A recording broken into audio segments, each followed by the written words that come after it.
T'es une femme qui sait ce qu'elle veut, t'es une femme qui sait qu'elle mérite des relations incroyables, où on lui offre des fleurs, où on lui porte son sac, où on l'invite au resto, on lui laisse jamais payer l'addition, mais surtout où elle se sent profondément en sécurité, profondément respectée et profondément aimée. Et c'est pour ça qu'aujourd'hui, je vais te donner les 3 clés qu'il te manque peut-être pour justement vraiment te sentir chouchoutée et choyée dans ta relation présente ou future. À la fin de cet épisode, tu sauras exactement ce qui te bloque peut-être actuellement d'avoir ce genre de relation où t'es chouchoutée. Évidemment, c'est ta relation romantique, mais ça peut aussi être tes relations amicales, professionnelles, familiales, où t'as envie de vraiment te sentir chouchoutée et choyée, parce que tu vas pas juste te contenter et tu fais pas partie du genre de femme qui se contente simplement d'un ouais, bon, au final, c'est pas si mal.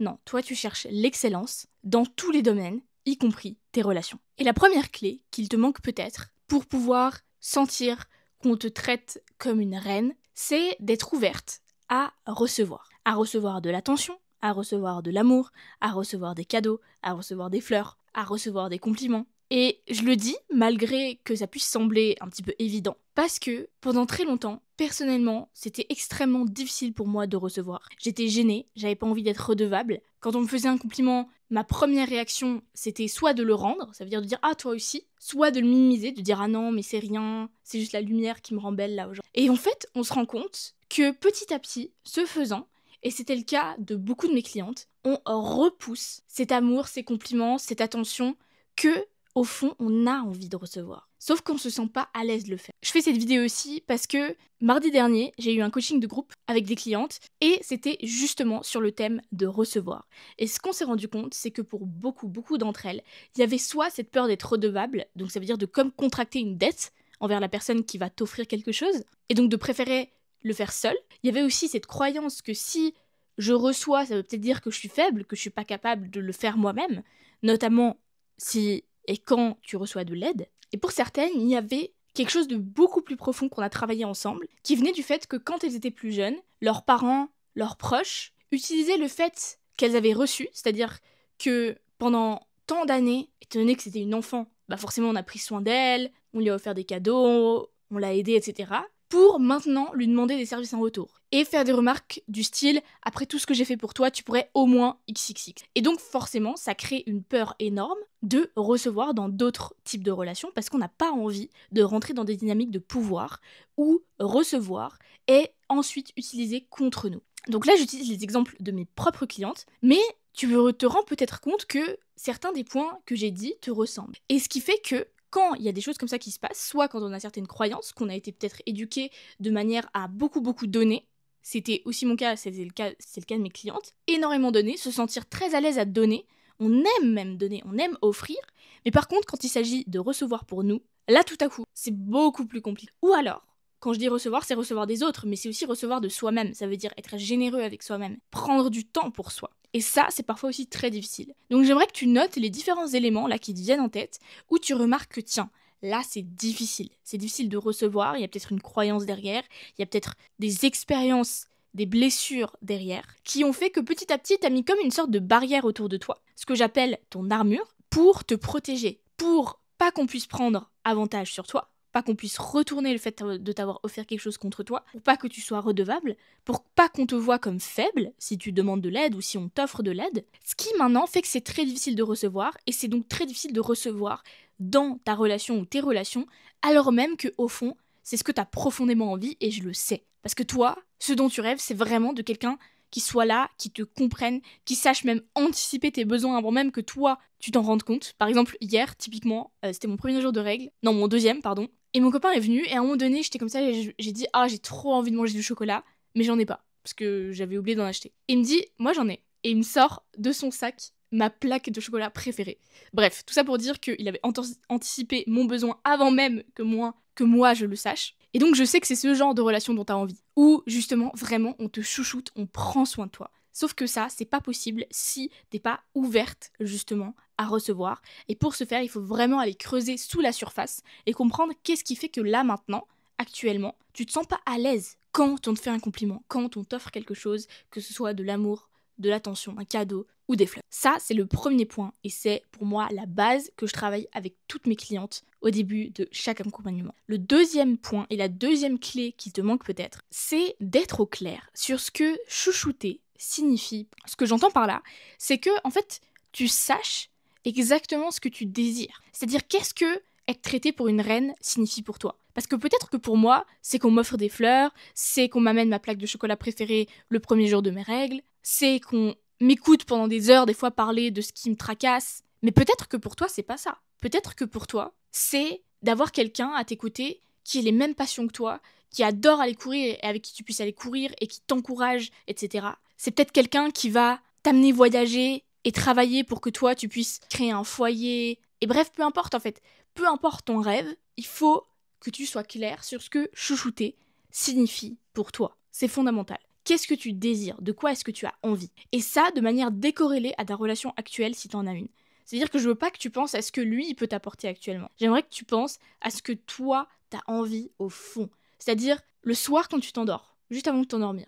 Parce que pour moi, c'était vraiment ça avant et c'est comme ça que j'ai découvert ce dont j'avais vraiment envie. C'est que le soir avant de m'endormir, tout ce que je rêvais, malgré le fait que dans ma vie de tous les jours, je disais à tout le monde que j'avais besoin de personne, encore moins d'un homme, et que je pouvais me débrouiller et tout faire de mon côté, le soir quand je m'endormais, ce dont j'avais vraiment envie, c'est qu'il y ait quelqu'un pour me prendre dans les bras, avec qui je puisse discuter de ma journée, avec qui le dimanche on puisse aller se poser dans un café, boire un chocolat chaud et jouer aux cartes. Et c'est comme ça que j'ai découvert ce que je voulais, et c'est maintenant exactement ce que j'ai dans ma relation actuelle. D'où le fait que j'aimerais que tu te poses et que tu réfléchisses, et même que tu arrêtes cette vidéo et que tu continues quand tu auras fini ce petit exercice, de te demander de quoi est-ce que j'ai vraiment envie au fond dans une relation et qu'est-ce que chouchouter veut dire pour moi. Et j'aimerais vraiment que tu ailles dans les détails, c'est-à-dire de pas juste dire « Ah, c'est que quelqu'un m'aime profondément » ou me choisisse. Bien sûr, mais qu'est-ce que quelqu'un te choisisse veut dire pour toi? Parce que peut-être que toi, t'as pas du tout la même définition que moi ou que certaines de mes clientes. Et ce qui fait aussi que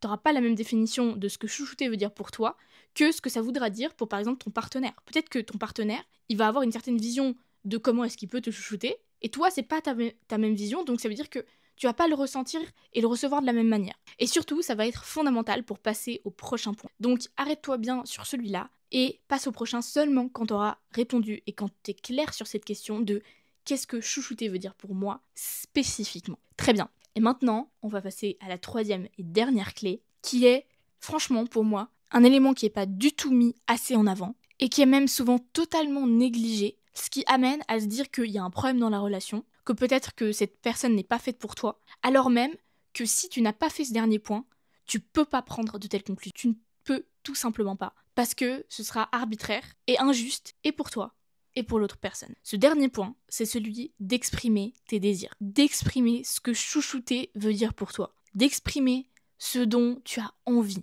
et de l'exprimer déjà à toi-même, mais surtout à l'autre. Et ce, je rajoute un point ici, de manière à donner envie à l'autre de les combler. Surtout si c'est un homme. C'est-à-dire que tu vas pas arriver en mode « Ah, tu fais jamais rien, moi ce que j'aimerais vraiment, c'est que on m'offre des fleurs, on m'amène au resto, mais toi t'es de toute façon incapable de faire ça, donc d'ailleurs je vois même pas ce que tu fais ici et ce que je fais avec toi. » Est-ce que tu penses que ça va lui donner envie? Peut-être que toi c'est une manière d'exprimer tes désirs parce que pendant trop longtemps ils n'ont pas été comblés, sauf que ce faisant, l'autre personne elle se sent juste attaquée et elle aura d'autant moins envie de combler ces désirs que tu as.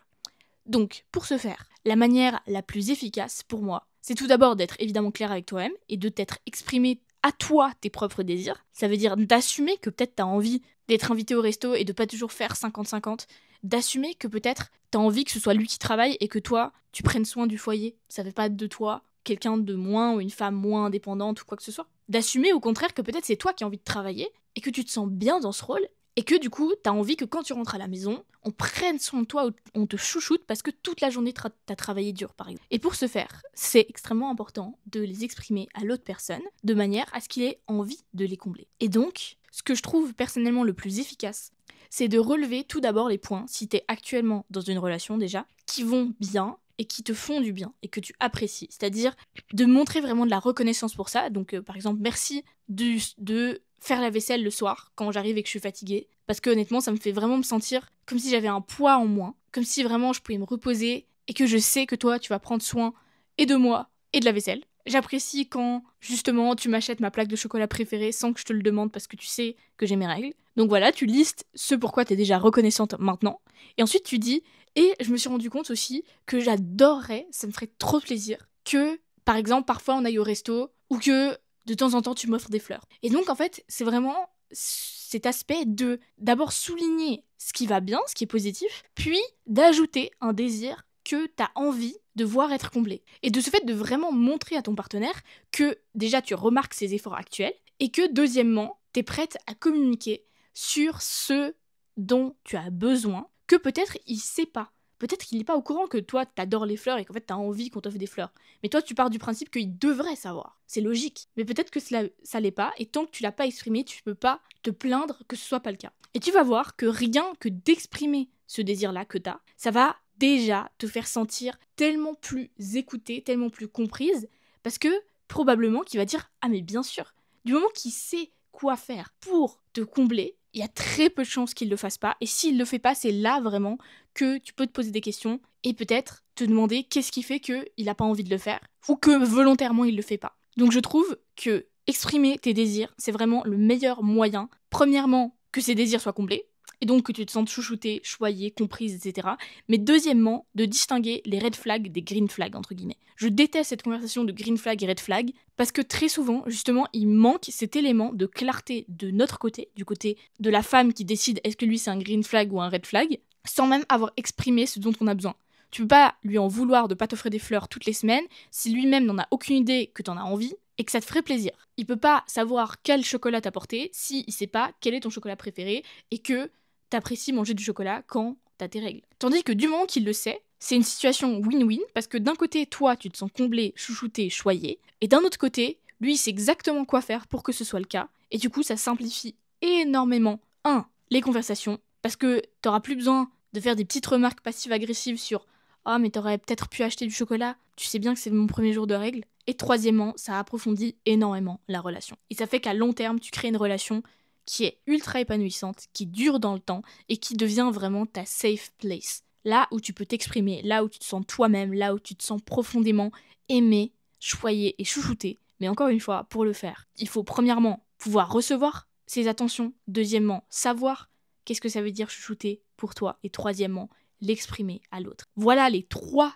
clés qui te manquent peut-être justement pour pouvoir te sentir traitée comme une reine dans ta relation et dans tes relations finalement. Si l'épisode t'a plu, je te serais ultra reconnaissante de mettre un petit like, de t'abonner. Si t'es sur Spotify, de me laisser une petite review 5 étoiles. Ça m'aide énormément à développer le podcast et à faire en sorte qu'encore plus de personnes puissent le découvrir. Et si tu veux aller encore plus loin, notamment sur la partie d'enlever cette armure que tu as, qui t'empêche peut-être de recevoir, qui fait que t'es mal à l'aise quand on t'offre un compliment, un cadeau, de l'attention, de l'amour, que t'as l'impression que peut-être c'est fake ou alors que c'est pour avoir quelque chose en retour, etc.